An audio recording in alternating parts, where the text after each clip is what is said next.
Richa and welcome again our channel 12 Study Place with the new topic, and the topic is self introduction or how to introduce yourself. Guys, कभी कभी आपको अपने आप को represent करना होता है, मीन्स अपने आप को व्यक्त करना होता है. If you are a student, you have to give introduction in front of the class, and whenever if you in an interview, you have to give your introduction in front of interview. This is most important thing, that how to give your introduction in front of the people. Guys, जैसा आप अपने आप को represent करेंगे वैसे ही व्यक्ति आपको समझने की कोशिश करेंगे. So this is the most important, you give a perfect introduction. So guys, in this video some steps that you follow and give perfect introduction. So guys, let's start the video. Guys, first step है हमारे पास greet करना. क्या होता है? Greet को हिंदी में बोलते हैं अभिवादन करना. यदि हम पहले अगर किसी को कुछ बोलते हैं तो सबसे पहले हम उसे ग्रीट करते हैं. तो ग्रीट करने के लिए बेस्ट चीजें होती है गुड मॉर्निंग, गुड आफ्टरनून और गुड नून और गुड इवनिंग. गाइस, ये चीजें आपको अपने हिसाब से समझनी होती है. जैसा भी टाइम होता है, यदि आप सुबह के समय किसी को इंट्रोडक्शन दे रहे हैं या सुबह के समय आप किसी को ग्रीट कर रहे हैं तो आप बोलेंगे गुड मॉर्निंग. अगर नून है, आफ्टरनून का समय है, तो आप क्या बोलेंगे? गुड नून और good afternoon, as you like. जो भी आप पसंद करते हैं आप वो बोल सकते हैं, गुड नून और गुड आफ्टरनून. एंड जब शाम का समय होता है तो आप उसके लिए बोल सकते हैं good evening.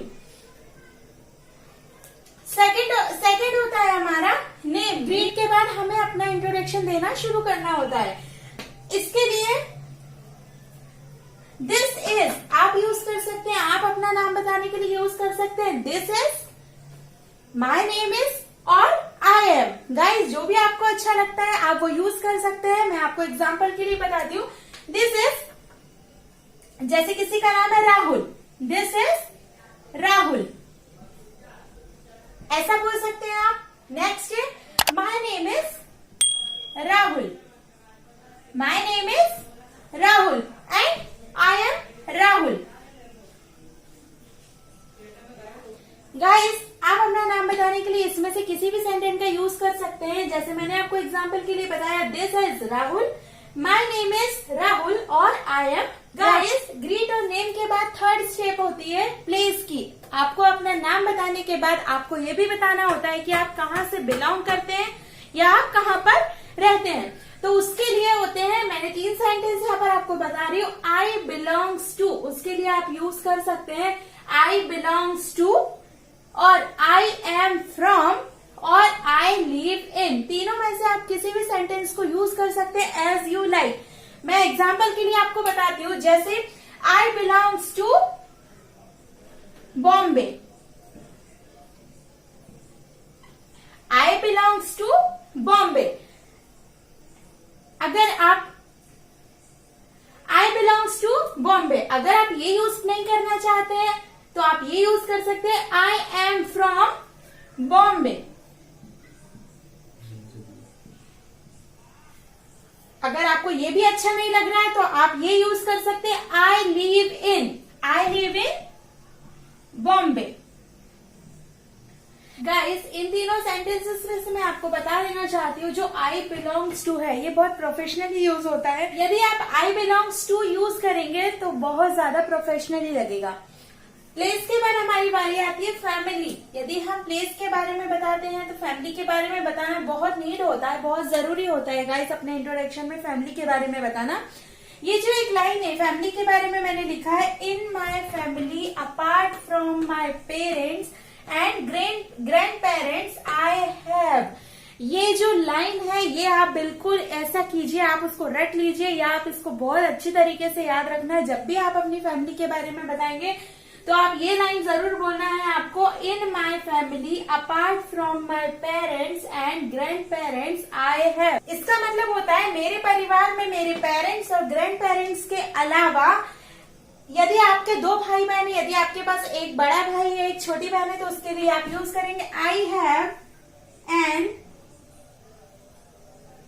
Elder brother and younger sister.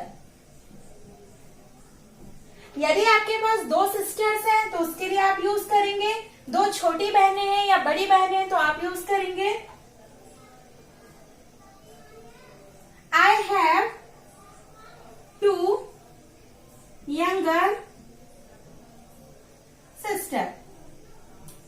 जैसे भी आपकी फैमिली में होता है वैसे आप इसको एडजस्ट कर सकते हैं। फ्रेंड्स, यहाँ आपको एक बात बता देना चाहती हूँ, यदि आपके पास आपकी फैमिली में ग्रैंड पेरेंट्स हैं तो आप ये तो यूज कर ही सकते हैं।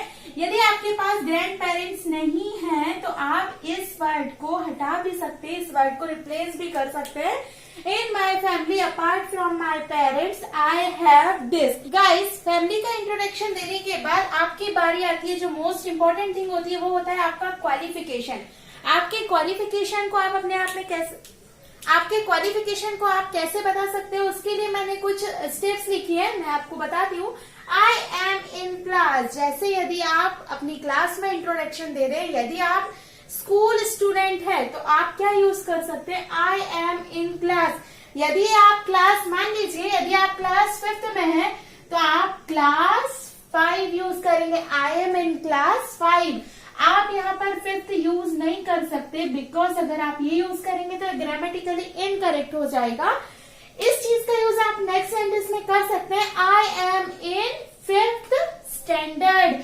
अगर आप इसको यूज करते हैं तो आप 5th लगा सकते हैं, I am in 5th standard. यदि आप कॉलेज स्टूडेंट है, कॉलेज स्टूडेंट के होने के बाद यदि आप कोई प्रोफेशनल कोर्स कर रहे हैं या आप स्कूल आफ्टर 12 कोई कोर्स कर रहे हैं तो उसके लिए ये यूज कर सकते हैं, आई एम परस्यूइंग। यदि आप कुछ चीजें कर रहे हैं तो I am pursuing MCA, MBA, as you like.